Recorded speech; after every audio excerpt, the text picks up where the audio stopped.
What up, everyone? Sorry about the late intro, but welcome to the Why Not Me podcast.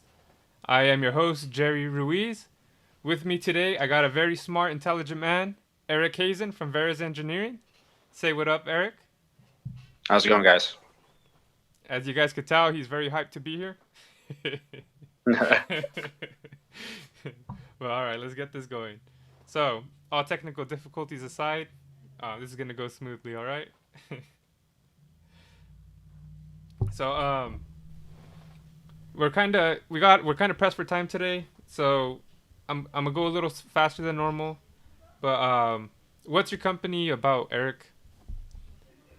We design and manufacture automotive aftermarket components, primarily aerodynamics, but we also venture into some suspension, engine, dress-up A parts, basically whatever we think will potentially sell. But I would say we focus and our core business is aerodynamics. Aerodynamics. So, you said whatever you think is gonna sell, but so what kind of products do you guys provide over there? Um, like I see you guys have spoilers, but like I mean that's the big one to see. But what else do you guys have? We do have like some engine bay dress-up parts, so covers, oil caps, coolant caps. We kind of ventured into that this year because we purchased a 5-axis CNC and it wasn't getting utilized as much as we wanted. So then we came up with products to put on the machine that we thought would sell. Um, but again, like for the most part, we try to stick to aerodynamics. We also purchased a router, so we do splitters, side splitters, rear spats, that type of stuff. And the aerodynamic components that we focus on primarily functional units. Oh, okay, so you go more for performance and looks, right? Correct. And do you guys use a wind machine? I'm assuming. We have been to the wind tunnel. We don't go every time, but we do use a virtual wind tunnel for most of our products. And by that, I mean we actually model the components within CAD, computer aided design, and then we actually throw it into a virtual wind tunnel and see what the components do to the overall vehicle or performance, as well as the component forces themselves. Okay, and yeah, I've seen the little renderings you guys have. It shows like the little green lines, little red lines. Yep. I'm assuming green means that that's a good part, right? Or is there? How does that look It on? depends on what you're looking at. It would probably help if you had like a visual, then I could kind of walk you through it.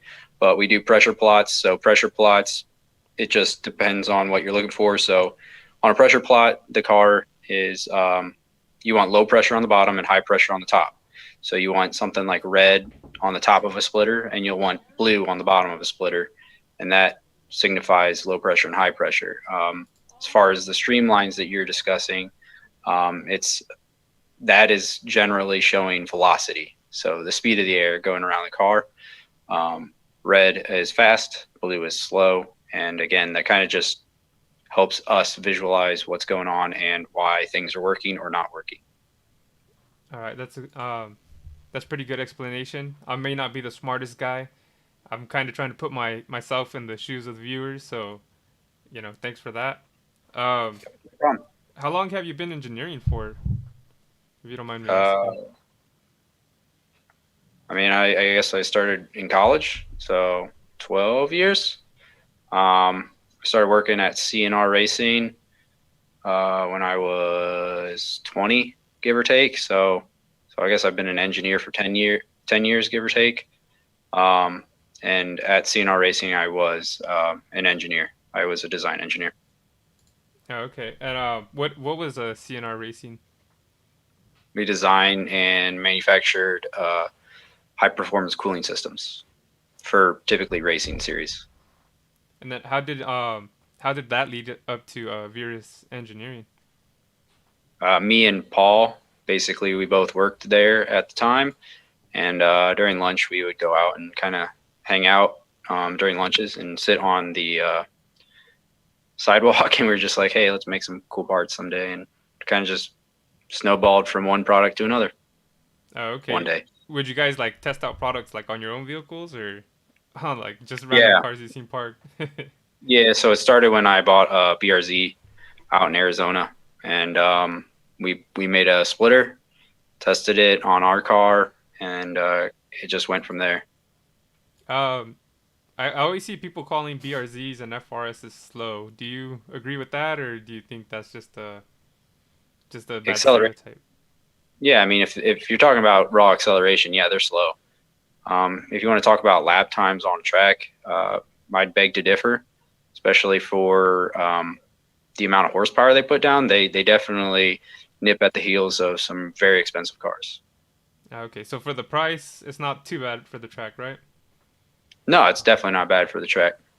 Yeah, I used to own a For the price. FRS, and Okay. that's why I was saying. I remember people would say like, "Oh, that's a slow car," and like, of course, in a straight line, yeah, but but that's not what they're I meant for, agree. right? No, not at all. How did you come up with the name Verus Engineering? Who came up with that? So actually, the business started 6 years ago, 5 or 6 years ago, and we were actually Velox at that time. Um, I don't know, 3 years ago now, we went to trademark. And when we first started the company, there was no trade name trademarks on Velox. So, we did it. And at the time, I didn't have the money to trademark it. Um, Fast forward 3 years, I go to trademark it, and somebody else, Velox Wheels out in California, the Costco wheel brand, they trademarked it like 3 months before I started the trademark process, and we were basically forced to change our name. Oh, okay, and then how did Yep. Verus come about after that? Just So we kind of wanted to follow a similar name so that we didn't lose our customer base, yeah. and Verus kind of looks a little bit like Velox. Velox stood for Swift, and then we kind of stayed with the Latin meaning, and Verus means complete, so complete engineering or true engineering. And that's actually pretty cool too, because since you make different parts other than just the aerodynamic parts, I guess it is a complete thing now, right? Yeah, that was our goal, and the fact that we actually do engineering work, when a lot of companies kind of just come out with products with no testing, we kind of wanted to capitalize on that, I guess, a little bit, and that was our goal. Um, when you said you got that new machine, how much did? Do you mind if I ask how much that cost? Brand new, the UMC 750 SSs are about 180. We bought one with about 300 hours on it, for quite a bit less. Um, Basically acquired another company. He came to work at Verus with us. So I hired him, and then I bought all of his equipment. Okay, nice. So you got more stuff in the works now, right? Just because you have more tools. Yeah, so we have quite a bit more manufacturing capabilities, and with a programmer on board, we're able to program and manufacture in house. And what type of cars do you guys make products for? So our lion's share of the market is definitely Subaru. That being said, we started venturing out.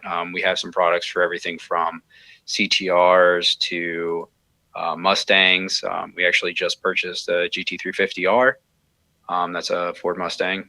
Um, we also have shop Supra, that we've been making a lot of parts for recently. And then I don't know, back 2 years ago, we had a ND Miata. That was a fun car, and we do have some other Ford Fiesta Focus stuff. Not a ton of that stuff, but um, I would say that covers most of our customer or car base currently. And then do you guys have the Type R Honda too? Is that something you're working on, or? We have products for the Type R. Unfortunately, I don't have the space right now to buy one. Otherwise, I'd probably have one, because we found that it helps us a lot to have the car in house for development, versus relying on customers to bring their car in. It's quite a bit of a hassle. Where I'd rather just have the car and we're ready to go whenever we need it. Yeah, well, it's true. It's kind like someone's like, "Hey, let me borrow your car real quick. I'm just gonna do some stuff to it." You know, you're like, "Oh, maybe," Yeah, but yeah, I it's don't a know. lot harder. Yeah, and then they get it back and it has a big old spoiler, it has cannons on it, a lip. I mean, I would probably be happy, but some people might not want that. Right. And then so that you said you had a Supra for the shop. Is that like Yeah, a we got that's a write off or something? Is that all. I mean, all the cars are shop supplies. So yeah, I mean they are write offs, but they basically sit on the lifts and get torn apart, put back together, tracked, and then do it again. it's crazy because like you the Supra's pretty new, and you said a Mustang too. You buy these cars and then I'm sure like you cut into them. And to you, like that's amazing. That's awesome. I'm sure other people just watching you work would probably be like, "Man, what the heck is this guy doing?" you, Yeah, sometimes I wonder. Like it was, I remember 5 6 years ago, I had a hard time putting the first holes in my BRZ, and now, a few months after getting a Supra, I'm basically cutting a big hole in the hood and shoving a hood louver in there. And it's just my mindset has changed quite a bit. Um, but yeah, we definitely modify the heck out of the cars, and luckily, a lot of people like our products. yeah, no, that's the best part right there. Is your reputation's pretty good, and So far, yeah. I think it's pretty cool that like you guys are willing to, just go head first into the product. Like you said, a lot of people aren't testing them. That's pretty crazy. That's a scary thought. You know, you purchase something thinking that like, oh, this should be a good purchase, and it might be faulty or something.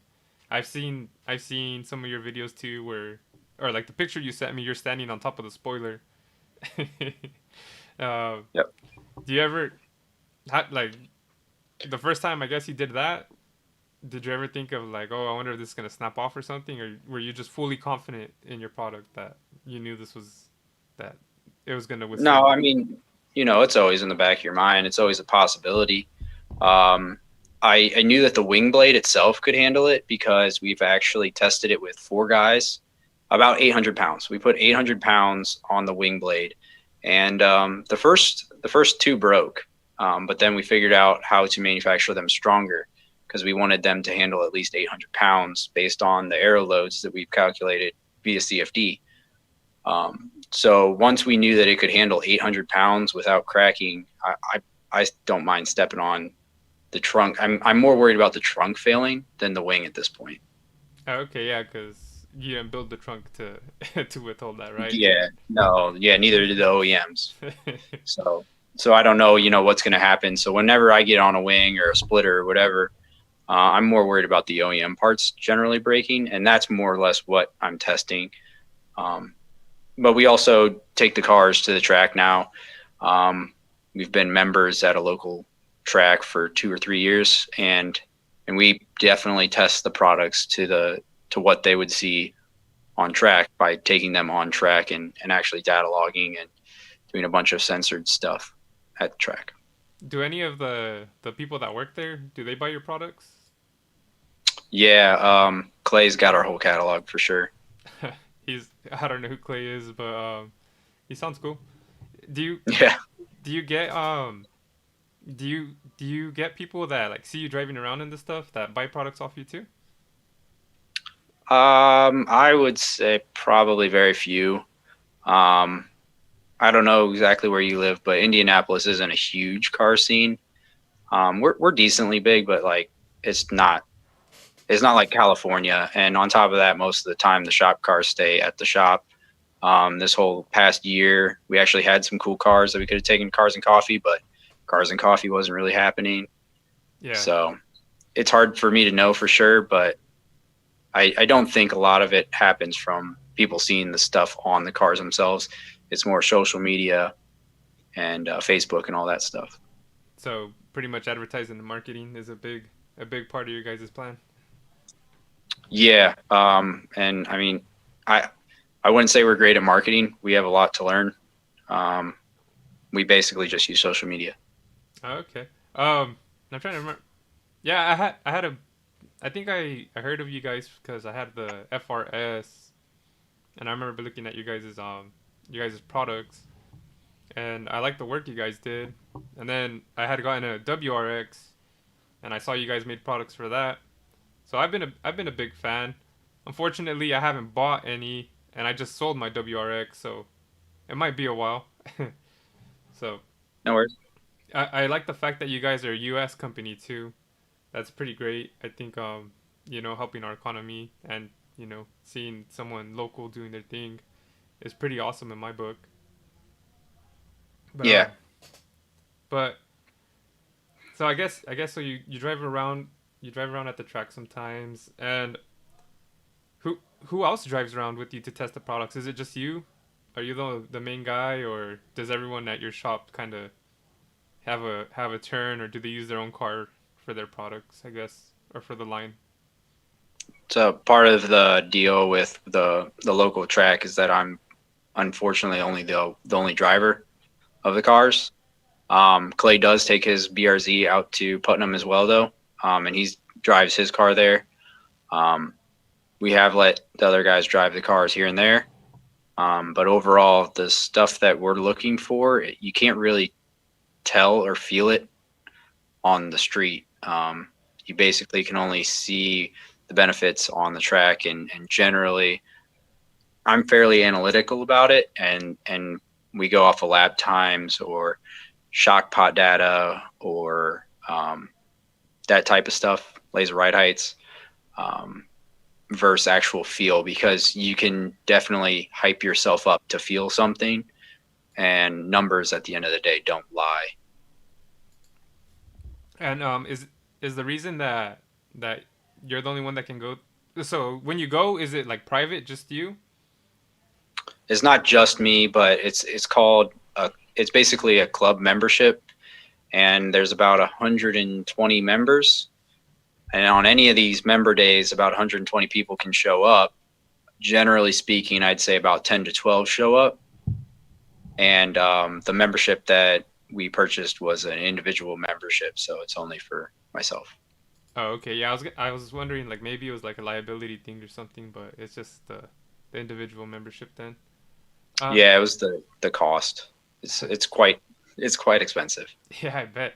I found out when it comes to cars, not there's not a lot of cheap stuff for it, and if it's cheap, you Right. usually gotta avoid it, right? Yeah, pretty much. How big is your staff over there at Verus Engineering? We're currently 4 people. 4 people. Dang. And that's crazy. And you guys do you guys put out a good number of products out, or? Yeah, we're over 200 now. So as far as assemblies, um, we have well over 1,000 part numbers designed, and over 200 assemblies designed. I'm not going to say that every product makes it to market, but I know that we're somewhere in the 270s right now. How is the behind the scenes of that? Of like when you guys are like making new products, is there like a lot of stuff like breaking or cracking or just like stuff flying around, or is it just more calm than that? Have you guys kind of fine tuned it a little more? We fine tuned it pretty well at this point. We know what we should be doing, and how to make sure things don't break. Um, Overall, it's pretty streamlined at this point. Okay, yeah, because I don't know. I was just picturing like just stuff like like just flying in the air, but obviously, obviously it's not that cool. The only thing flying around are the cars, right? Right. But yeah, it's crazy. So you said you're not good at marketing or media, or not that you're not good, but you don't do it as much. How did you guys first start promoting yourselves when you first started? It's always been social media. Always social I mean, media. yeah, it's free, so we've always just tried to use it as best we can. We also do the forums, at least the FRSBRZ. We have not got on the super forums. I have no idea. It seems like people are turning away from forums, which really sucks. But yeah, we haven't done the super forums or anything like that. We tried the Porsche forums. That was pretty not. I would not recommend it. Um, it was What? just really costly, and we didn't really see a return on investment. Um, but yeah, so we've just kind of stuck with social media. as far as marketing, I think we could do quite a bit more, um, just more structured and clean, polished. Yeah. Right now, it's pretty, raw. Um, Clay can barely get to the videos. Um, you know, Come on, Clay. well, he's packaging products too, and shipping and doing quite a bit of other things, and then Paul's doing all the engineering, and then Eric's doing all the programming. We just don't have a lot of time. Everyone's spread pretty thin currently. Yeah, so if you're gonna use your resources, you might as well use them towards the actual product and outside stuff, right? Yeah, And, correct. and I get it too. This is a one man crew here, you know, and I do my own advertising and stuff and marketing just to get the show popular or try to get it popular. I do my own like clips and all that, so it's not easy. It's not Yeah, easy to make a clean polished thing. There's a reason why people pay other people to do it, but I mean, I guess you learn by doing it, right? That's the only way to learn things. yep, for sure. You ever think of maybe hiring someone to help you guys out with that, or just keep it in house for now? Yeah, we've definitely discussed it. I want some other things in place before we hire somebody to do the marketing. Currently, right now, we can't keep up with shipping products, so that's going to be figuring that out first. I basically want all the everything in place to be able to withstand better marketing and hopefully more sales before I do that. Oh, I okay. don't want to I don't want to drown more than we already are. Yeah, no, that's true. Are you guys gonna hire another person anytime soon, or just what? Yeah, we actually hired a young lady, I think 2 weeks ago. Her first day is January 4th. We're probably looking into hiring more people, but I'm just trying to add one at a time and go from there. We had a really crazy 2020, so we weren't really ready for this kind of growth. And then the whole COVID thing, I don't know how you even hire somebody in COVID, but kind of avoided that. Yeah, I'm assuming this is just all phone interviews, maybe, which is kind of Yeah, yeah, I say that's weird. kind of tough, right? When you need like you're gonna be personal with people and see them every day, and you need someone that you can rely on. You can't even Yeah, see who they are. yeah. So yeah, I understand. I can understand that part. Um, Man, that's crazy though. So January 4th is you're gonna have a new crew member. Well, welcome to the team if they ever watch this. But what would be a good reason to have people go shop at Verus Engineering, or like um, how would I sway them over there? if they like functional products, if they like stuff that actually has data to back it up, that it actually works, stuff that actually has been proven on and off track, then I guess they would maybe want to head our way. If they like stuff that's made in the USA or supporting small businesses, that's us again. Um, yeah, I mean, I don't know what else, I guess, but Nice. function over form. Yeah, Yeah. but we Of also try to make it look good as well. So of we do course. our best. I mean, yeah, it's kind of hard too if you have like the best aerodynamics, but no one likes how it looks. It'd be a harder sell. But Yeah, I seen you guys did like was it a V1 kit, V2 kit, V2 plus, or something along the yeah, lines like that? yeah. We call them Ventus kits. So Ventus is, I think, wind, in Latin. So wind is like arrow.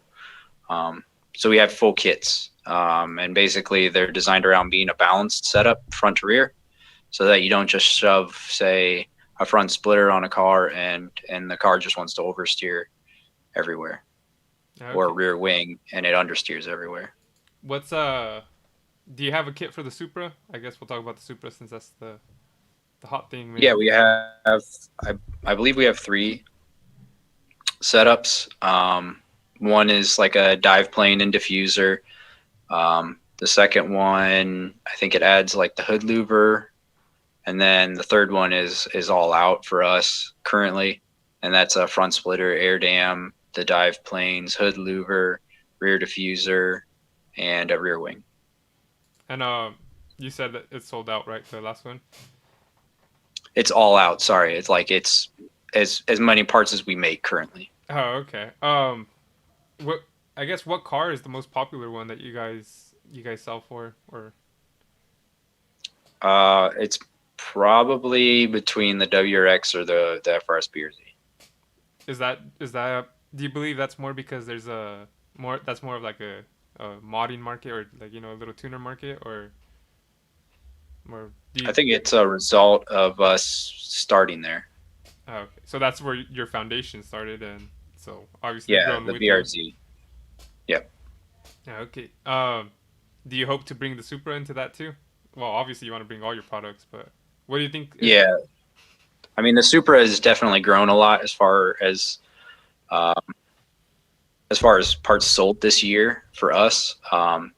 We also didn't buy it until October of last year, so we've only had it under 20 months. So this was the first full year, and customers are actually out there driving them, and I think that's helped a lot. Yeah.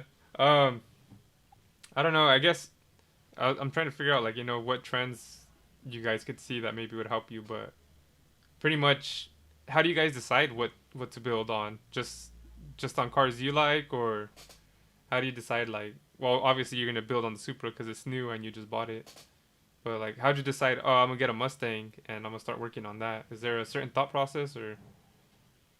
I mean, we try to do our best to go about it methodically.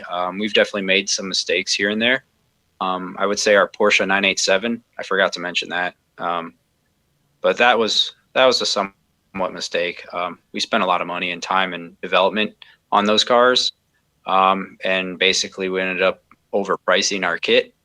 Um, and that's not me saying, oh, we added a Porsche tax. That was, we did a ton of R&D, and we made really cool parts that we were like, this is something Porsche Motorsports would come up with. And at the end of the day, that market, the 987 market, is just not able and willing to handle that kind of price tag. Um, that being said, did it completely fail? No, because it did get us recognition to the 981 GT4 guys. Those cars start out at 120K, so then they're able to spend it more money on that kind of stuff, and we sold a decent amount of those kits, and then got us recognition to another company, Dundon Motorsports, and we have now built 4 kits for the GT3, GT3 RS, dot one and dot twos, and those are selling pretty well. We're actually back ordered on pretty much everything for the GT3 RS. So I guess a small stumble just led you guys to even more bigger steps forward, right? Yeah, and I mean that's kind of what I've noticed at the end of the day, and why I'm a little bit more willing to take the risks, because if we plug at it long enough, or we try and do something cool, um, down the road it does lead to more opportunities. And the whole Porsche stuff that came about from um, Nissan GTR rear diffuser strakes, which uh, we sell very few of. So I mean, it just like you do one cool thing, and it totally might suck, but then it might get the interest of a not completely entirely different group, and they're more interested in that type of stuff, and then you kind of try and pursue that. Okay. Overall, you just try to methodically make decent decisions. Um, the 350R was ultimately a decision, because at the beginning of this year, we sold 50 diffusers to 350R owners. Okay. We did like a group buy, and we're like, wow, maybe this market's actually going to be worth something, and then we were going to go after it. That makes a lot of sense. A lot of Mustangs. Well, when I was in my WRX, they would always try to race me, even when I was just trying to like drive, just chill. So I could see that. I see a lot of Mustang meets too. Um, I guess I see a lot of Mustang meets, a lot of WR Subaru meets, well STIs. So I could see the market in the Mustang too. I used to actually work at a Porsche dealership as a porter. So luckily I was able to drive a GT4, a GT3 RS. I only drove it from like the the front to the mechanics engine, and then I got out. But yeah, it was a good experience. I got to drive a lot of cars I liked. A Shelby GT 500. Um, a guy traded in his 2017 Camaro for that 2016 GT 500, and he traded it in because he wasn't able to mod the blower on his Camaro. He said it was gonna cost too much compared to him just paying like 10,000 on that Mustang. So I can kind of see why people would go for Mustang just because I guess the aftermarket parts on it. Yeah, and they're one of the most heavily produced sports cars in the world. Is the Mustang one of your I guess favorite American cars or American muscle cars? When we got the 350, I thought I was gonna really dislike it. It's 3,800 pounds, so I thought it's also really big. It's an American car, and I'm a small dude. I'm used to imports, so I thought I wasn't gonna like it, and I really didn't like it. And then I got it on track, and that totally changed my mind. The car is an animal on track, and it's the most fun I've ever had in a stock car.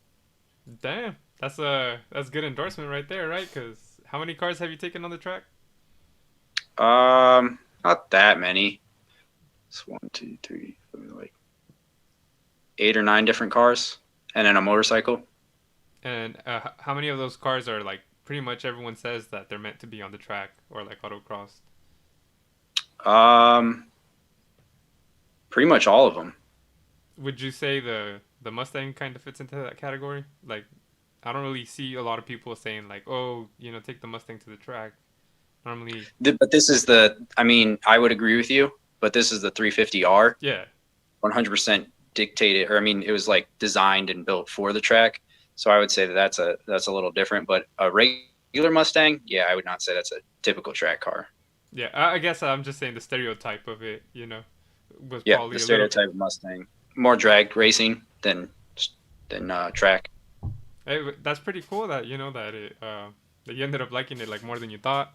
Because Yeah, I mean, I don't know. I'd be kind of sad if I spent money on something and it was just like, well, that was cool, but it's what I thought it was. yeah. Um, and then you said ever since COVID, it's been hard to kind of hire someone, but also your sales have gone up, right? I'm assuming a lot of car or not a lot Yeah. of car people, but a lot of businesses, they're everything's just gone up crazy. How has COVID impacted you, like, your work? I mean, it's hard for me to know exactly how much COVID has affected our year sales, I guess, if you want to say that. But we're definitely up this year quite a bit. Um, but we also had a new car. This was the first full year that we had the machine shop in house. Um, so we had another guy on board and that type of stuff. And we came out with something like 35 or 40 new products. Um, all the new products definitely help us grow and gets people interested in our products. So I don't know exactly how much COVID has impacted, but we're definitely up for the year. Okay, and it sucks because obviously COVID is terrible. Uh, it's affected people for the worst. But I mean, if you could at least get a positive out of this year, I'm happy that you can. Because it's just crazy year. Like you said, no one could have saw this coming. Yeah. Um, I don't know, man. I, I want to see how you guys continue to grow. It'd be pretty cool to see, when things get back to normal. Hopefully, not. Hopefully, this isn't the new normal, but I hope to see you guys keep growing. And it's, I don't know. I've talked to many different people on here. I talked to Joshua Michael Nom. He was actually my first guest. Uh, How did you? He told me to tell you what's up. You guys know each other pretty good, or just through through your guys' business? Through our businesses. I don't know him that well. Otherwise, hung out with him at SEMA a little bit a year ago, but otherwise, yeah, just through vendor distributor relation. Okay. Um, is he a cool guy to hang out with? Yeah, he was fun to talk to. Good person. Yep, Okay. I'll stop talking about him a little bit, but he was actually my first guest, and that's cool. yeah, I really appreciated that because you guys have big companies. You guys are giving me time. I'm trying to make this thing grow too. Yep. Um, and actually, this is gonna be my last podcast for the year. I'm gonna be moving, so I think it's kind of cool that I started it off with the car guy, and I got to end it off with the car guy. So Cool. yeah. Yeah. Um, what? So I know you guys said we were talking about COVID. I guess I want to go off something so serious. I want to talk about more fun stuff. So you did you stood on the wing and you do pull ups. What other physical tests do you guys do on your cars? Um, yeah, most of it's just that. Most of it's like pull ups and standing on stuff. Um, we have the forces that the aero parts make, so we can kind of put bodies on it. It's not the most accurate way of testing things because obviously aero loads are more distributed, and feet or hands are very um, pinpointed. So it's not accurate, but it's something we can do that's not endangering anyone, and we definitely do that to our own cars. We don't really necessarily say that customers should do it, but we like to do it so that we know that the parts are actually strong enough to handle the loads that they'll see at 120, 150 miles an hour. Yeah, and it's good marketing too, right? I mean, you see a Yeah, guy, you see a yeah, guy for sure. It standing on it's the wing. definitely stops people from scrolling and stuff.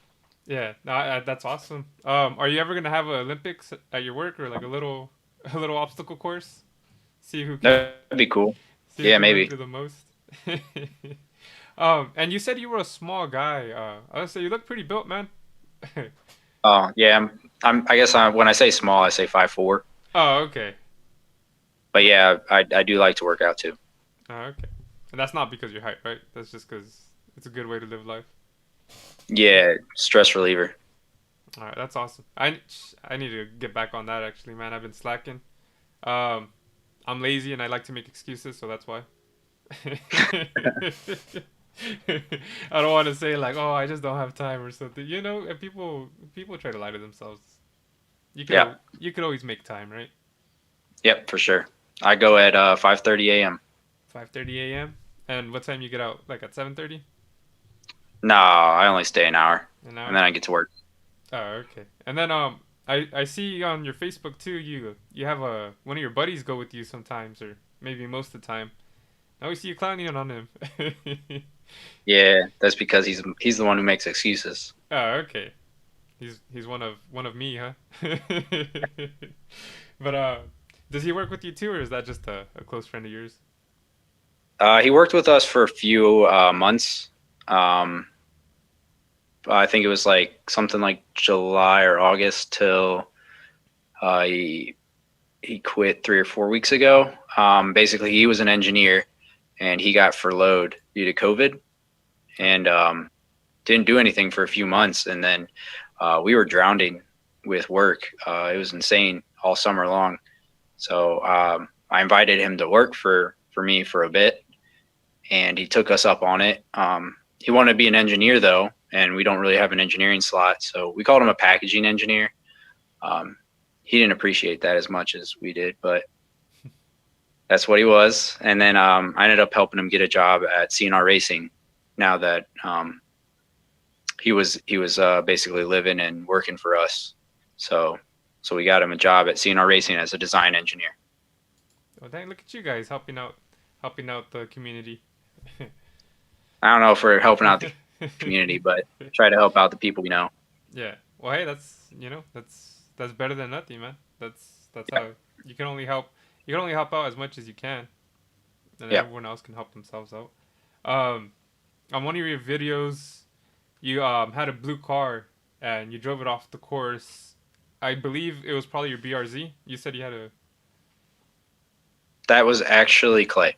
that was Clay. What vehicle was that? I had That was assumed. his BRZ. Okay, I had assumed at first it was a Honda because you said a lawnmower. So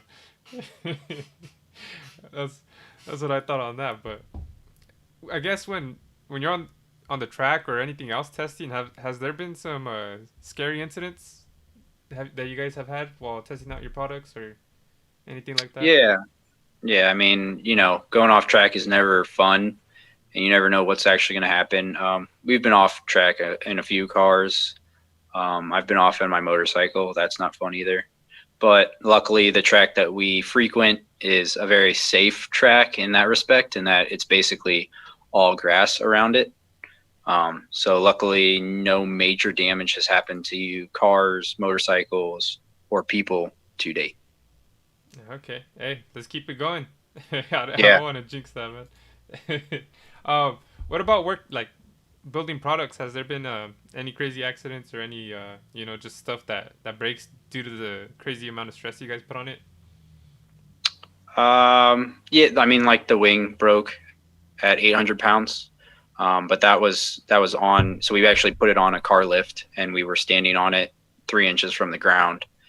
So that's all that. It wasn't bad. We try and take safety precautions wherever we can. Overall, nothing major has happened. Cut fingers and stuff like that, but no missing fingers or anything All to, right, to that's that good. today.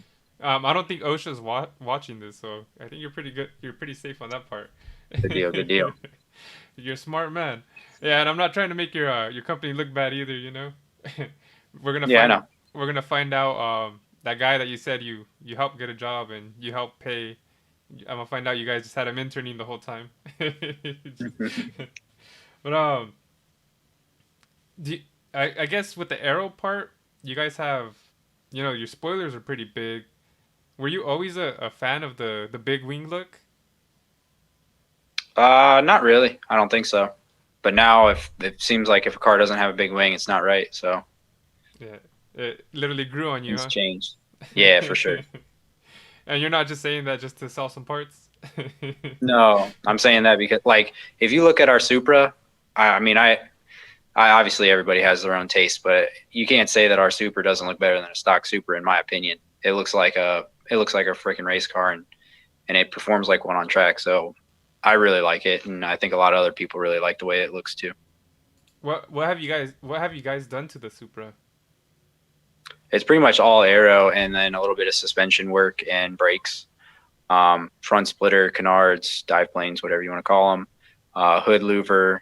Um, we've got a rear wing diffuser. Um, we have CNR. They have a low temp radiator that's in there. We have engine bay caps, bunch of caps, AOS, air oil separator, washer fluid cap. That actually fixes an issue. The washer fluid constantly came out on track. It would slosh out. So we developed a cap that actually ensures that no washer fluid comes out. We have a brake master cylinder brace, rear diff cooling plate. I think that's for the most part it right now. And then we got some more stuff coming out. Oh, okay, got to keep that a secret, huh? Yeah. All right, you can't break no news on here, huh? Dang. But what what's your favorite car that you've tested out?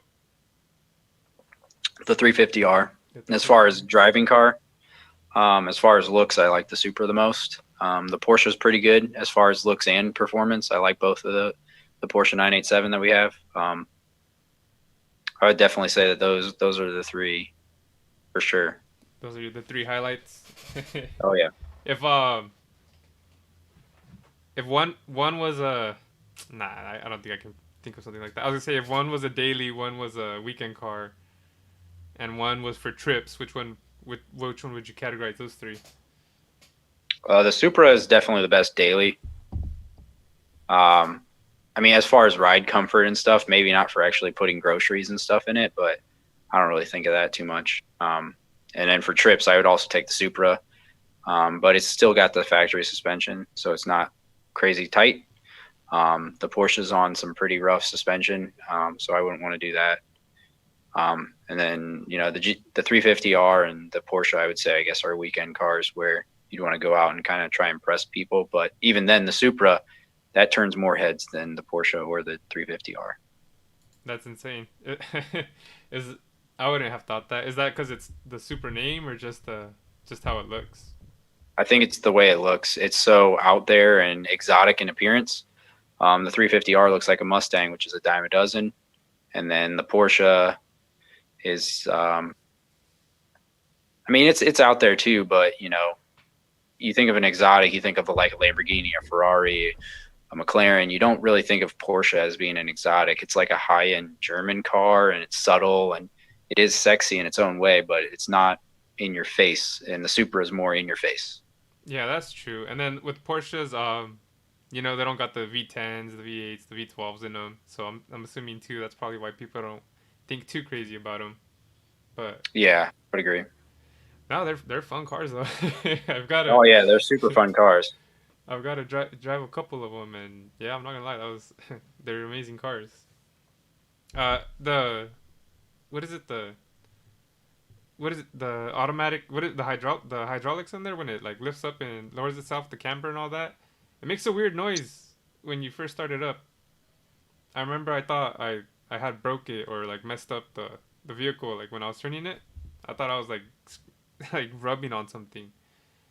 Yeah. Uh, I was gonna say I haven't really driven too many exotic cars. You drive Lamborghinis or Ferraris or anything like that? No, You ever no, want to? no, I don't know. Maybe I don't know. I'd be more worried about breaking it than anything else. I I got to drive a Ferrari around the block, but that's about it. A guy had parked his well, he took up three parking spots in the dealership. He had his Porsche there that he blew the motor on the track. I told the guy like, "Hey, you can't park your car like that. Other people got to park." And so he threw the keys at me. He's like, "Take it around the block and park it for me." So I just took it. I just took it around the block real quick, like in the little parking lot, and I just parked it. I was the same way. I was just too scared to mess anything up. I feel like I probably would have got fired if I Yeah, broke anything. But yeah, you don't ever want to try it just to maybe like compare it to how the aerodynamics feel on that compared to your cars. yeah. I mean, if it was somebody at the track and they offered me to drive it, yeah, I would do it. I'd be more worried about driving it on the street personally. Um, but there's a lot more unknowns on the street than on the track, in my opinion. Um, so yeah, given the situation, I would definitely give it a shot. But I wouldn't be going around asking people for a ride. I'd be asking. I would just it would have to be somebody coming up to me and saying, "Hey, you want to drive it?" And I'd be like, "Yeah, sure, I guess if you really want me to. I'm definitely not going to force you." Yeah, no, that's cool, man. Uh, you don't want to twist anyone's arm or anything, right? Definitely not. Definitely not. But and then like you said, a track is a controlled environment, so you don't gotta worry about any outside factors messing you up or anything. Yeah, correct. Um, what's your favorite car in general? Uh, I know that's a hard question, but yeah, I can't really answer that. Of everything that I own, I would say I like the motorcycle the most. the motorcycle, just because Yep. you can go insane in that It's thing. it's just the I guess the feeling and the rawness of it all. It's pretty awesome. It's crazy because a lot of people that own motorcycles and own performance cars too, they usually say the same thing. It's always the bike. Yeah, How long have you been riding motorcycles for? um, 12, 13 years. 13 years. Did you start off with motorcycles or cars? I had a car first for sure. Oh, okay. What was your first car, if you don't mind me asking? Scion TC, A Scion T. What year? 2006. 2006. And then what? I guess what was your first? I guess not performance, but like your first I guess kind of faster car. MR2 Turbo. MR2 turbo. Dang. What year was that? 93. 93. So was that a the convertible or no? T-top. T top. Dang. How? I don't know. That sounds pretty sick. I've always been a Toyota fan. Yeah. Yeah, me too. That obviously with the Scion, huh? That's a Yeah, a little bit, but that was more my parents wanted to give me a really nice, reliable car for my first car. It was a 5 speed or 6 speed or whatever the hell they are. To learn manual on. And then a year later, I bought the MR2 Turbo, which was my project car. Do you still have that car? Yeah, I do. And how's that project going along? It pretty much stopped once I start the business. That sucks. Well, hey, you got other stuff to work on anyways, but Yeah, I have way too many things to work on. are you ever gonna well, obviously you eventually will, but anytime soon you plan on working on it or I would like to. We'll see if this year happens, but it's probably not going to happen. yeah, don't lie to yourself, man. That's that's never good. Yeah. So, since you had the TC and the MR2, do you think it's pretty cool having the Supra? Yeah, I mean, it's definitely cool. Um, I didn't get it for that reason, but we got it for a business decision. We thought it was just going to be the best car for us to purchase at that time. Um, but yeah, it's definitely cool to have. And I'm not one of those guys that's butthurt that it's a BMW. I don't really care. Yeah, I was I gonna just ask you care. that. So. Yeah, I don't care. It's a fun car. It's a good looking car. Um, that's all I really care about at the end of the day. Um, it's got some Toyota badges. It's got a lot more BMW badges, but I don't really care. Yeah, it's like the Subaru and the BRZ and the FRS, right? They're the same car, Yeah, it's the same thing. Yeah, same thing.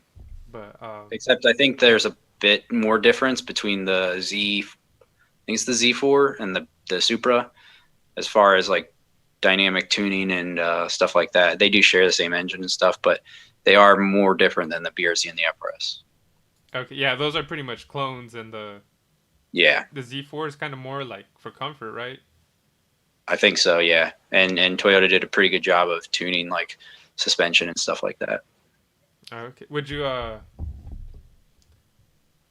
Nah, I'm not gonna ask that. Sorry. No worries. You keep your secrets. I'm gonna keep mine. Okay. um, I don't know, man. It's crazy that. Do you own any trucks? No, I got a van. You got a van. Is that Yeah, is that aerodynamic at all, or is that? no, No. it's a Yeah, brick. yeah, that's what I was thinking. Do you ever think of trying to mod that thing out? No, I just care that it basically takes three pallets full of metal to the recycler at a time. That's the work car right there, Yeah, right? that's all I care about. And then I don't know, man. I It's crazy because what's the next car you're gonna get, or you plan on getting? Um, I honestly don't know right now. Maybe a CTR, unlikely a C8. They're too sought after. I don't think we could buy one.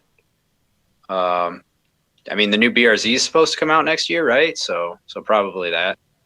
You ever think about getting the new STI instead, or just We'll probably get both, but both? I haven't seen anything released with the STI, or the WRX for that matter. I'm assuming that's going to lag a few years behind, kind of like how the 2013 BRZ came out, and then the 2015 was the facelift, or not the facelift, but the VA, WRX STI. So I'm assuming it'll be like 2024, 2023, 24 before we see the new WRX or the new STI.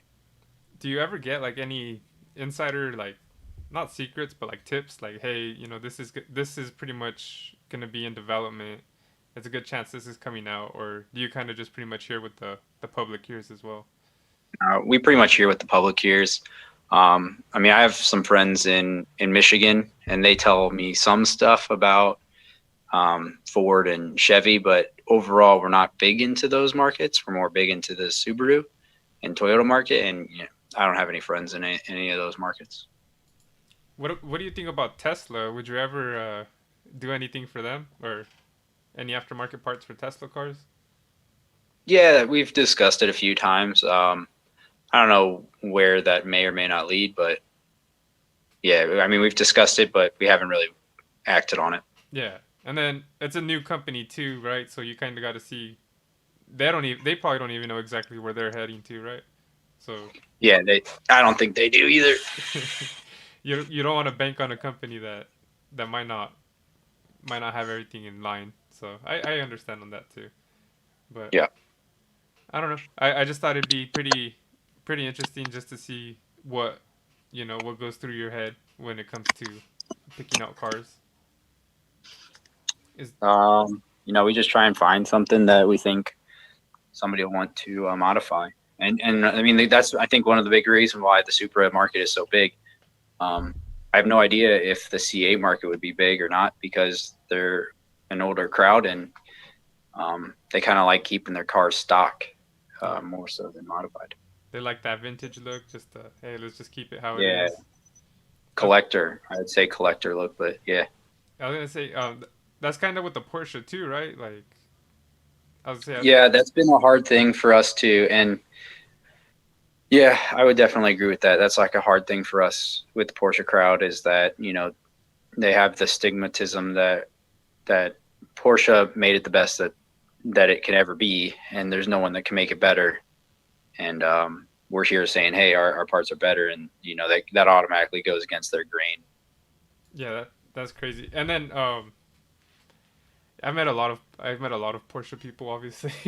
So and it's funny, like you said, that they don't really like spending a lot of money on aftermarket parts. um, I guess to stay rich is to save money, right? Right. Yeah, I think so. Are you ever gonna branch out from just aerodynamics? I mean, you did say you guys made like oil caps and other stuff like that, but you guys ever gonna go to maybe like exhausts or I don't know rims, anything like you know? My brain's not as smart as yours, so I'm just kind of I mean, I don't know what the future holds for us for sure. Um, I generally attempt to stick to what we're really good at and what we do differently than everyone else. I'm not saying that we couldn't do exhaust differently than everyone else, but at the end of the day, it's a tube. yeah. I don't know how we could do it differently than anyone else. Um, is it something that I would potentially look into down the road? Yeah. But at the same time, like I said, how do we differentiate ourselves from everyone else when ultimately it's a tube that carries exhaust gases? Yeah, no, that's true. Maybe put some canards on it, huh? And There you go. Yeah. make it stand out like that. But so I'm gonna kind of get close to wrapping this up. I know that you're a busy man. It's late. It's late over there in where'd you say? Indianapolis. Indiana. Yeah, I don't know. Yeah, it's 10 something. Okay. Yeah. I'm over here in California, so it's 7 o'clock. Gotcha. Yeah. So I'm in the Bay, so that's why there's a lot of tuners around here. It's just Yeah. I'm sure you wouldn't like the traffic. I'll tell you that for sure. No, I've been to California. I hate it there. Yeah, I was gonna say the The traffic. weather's awesome, but then when it takes you an hour to get 5 miles, I want to murder somebody. Yeah, dude. Especially LA. I live like 4 hours from there. When I go visit, I'm always like, yeah, this is why I don't live here. This is why I just visit. But Yeah.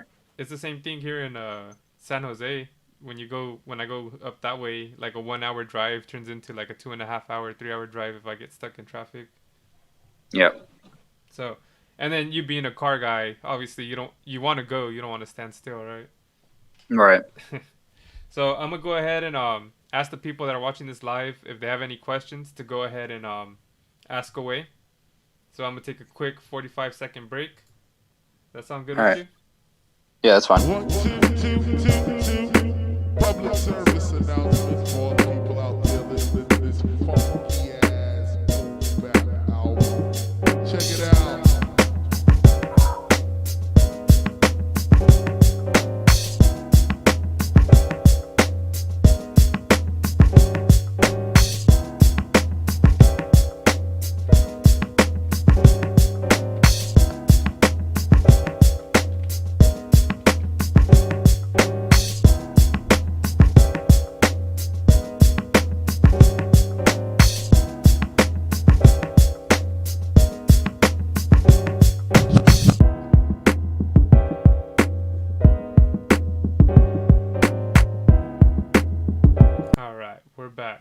me see. Let me check out the chat. Yeah, apparently no one wants to ask anything, bro. I'm so sorry. They're all I shy. didn't expect much. I'm all good. You have any questions for me? No, I think I'm good. All right. Well, that's the show. No. But I appreciate you, taking your time out and helping me out. Um, One of the best things about doing this podcast is I get to learn so many things from so many different people. And I'm not just saying that just because it's like a generic thing to say. It's like, it's literally my favorite part of this is I get to see the world's viewpoint, man, from different angles. Yeah. Do you want to go ahead and share any social medias or anywhere they can find you? Your website. That way, I can help promote you. So our website is www.verus-engineering.com. Email is the best way to get a hold of us. That's sales@verus-engineering.com. We answer phone calls all the time. Basically, if you just hit us up on our website, it has all that type of information. Facebook and Instagram, same thing. Just search up Verus Engineering. I'm sure we'll pop up. That's the best way to get a hold of us. You heard it from the man first. Here you go. And I'm gonna go ahead and do my promotion because I gotta get out there too. No worries. So everyone, give a big round of applause to Eric. He's the man. He's dope. I want to thank everyone. I'm not gonna be here for the next 2 weeks. I'm probably just gonna go ahead and update clips, little videos. But I'm gonna be moving to a whole different state. I'm going to Washington. Luckily, the cars there aren't as restrictive. I can do more to my car there. But the whole moving, the whole connecting the internet, it might take a while. So I just feel like a 2 weeks would be a good time frame. So I don't rush things. But you can go ahead and catch me live Wednesday 6 p.m. the Why Not Me podcast. Give a big shout out to Eric again. I forgot to tell you. I don't know if you celebrate Christmas or not, but Merry Christmas to Eric and to anyone else that's watching. Go enjoy time with your loved ones, with your friends. This whole year has shown that you're not promised anything. It can get taken away like nothing. So go enjoy your life. And I'm gonna go ahead and close this. I'm gonna talk to you in the Zoom for like 1 more minute after. Is that cool? Yeah, sure. All right, let's get it going.